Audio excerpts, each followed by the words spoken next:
Alden Richards lumuhod sa lupa para lamang maangkin si Catherine Bernardo. Huy, talaga nga namang gagawin ang lahat ni Alden Richards. Maangkin niya lamang ang pinakaminamahal na si Queen Catherine. Hala no?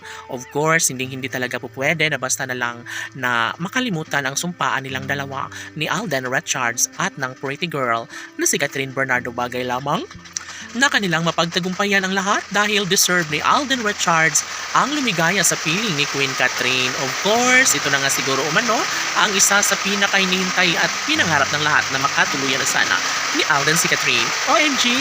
Sa mga pagkakataong ito, dapat lamang na magbunyi ang taong bayan dahil sa pagkakataong maaari na magtagumpay bandang huli si Alden Richards sa kanyang hangarin para sa pretty girl na si Catherine Bernardo, ang babaeng hanap-hanap, pinakadarasal at pangarap na magiging kabiyak at makasama habang buhay. Siguro nga ay hindi matatanggap ng mga bashers na mas lalong tumitindi ang pagmamahalang tunay ngayon ni Alden Richards at ng pretty girl na si Catherine Bernardo.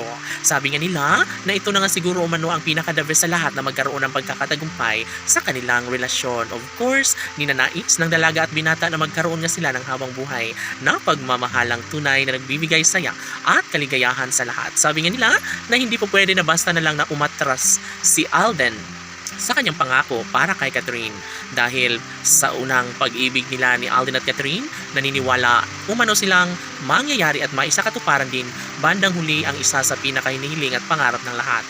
Dati-rati ay sinusubaybayan ni Alden Richards ang lahat sa pag-ibig sa nakaraang relasyon ni Catherine Bernardo. Ngunit ngayon na nariyan na siya sa kanyang tabi ang dalaga, ay maaari na niya itong yakapin, hagkan at mamahalin habang buhay. Tanong ng mga netizens? Posible nga kaya na si Alden Richards na nga ang maswerteng lalaking makatuluyan sa pretty girl na si Catherine Bernardo? Tunay nga kaya na sila na nga umano ang magsasama habang buhay? OMG! Sadyang mahirap na mapagtagumpay ng lahat ni Alden at Catherine, and of course, hindi po pwede, hindi maaari na sila na nga talaga ang magkatuluyan, ngunit pinapatunayan na nga ni Alden at Catherine ang lahat na sila na nga mismo ang tunay na nakatadhana at wala nang sinumang makakapigil pa sa kanilang tunay na nararamdamang pagmamahal sa isa't isa. Siyempre, ang lahat ng ito ay gagawin ni Alden Richards at Catherine Bernardo dahil ito lamang ang isa sa matagal na nilang hinihiling, pangarap ng dalaga at binata na sila na nga umano mismo ni Alden at Catherine ang magsama habang buhay. Laging pakatandaan na hindi pa rin huli ang lahat at gagawin ni Alden Richards ang bagay na mas makapagbibigay sa kanya ng kaligayahan. Posible na maikasal si Alden Richards ngayong taon sa babaeng pinakaminamahal na si Catherine Bernardo. Laban!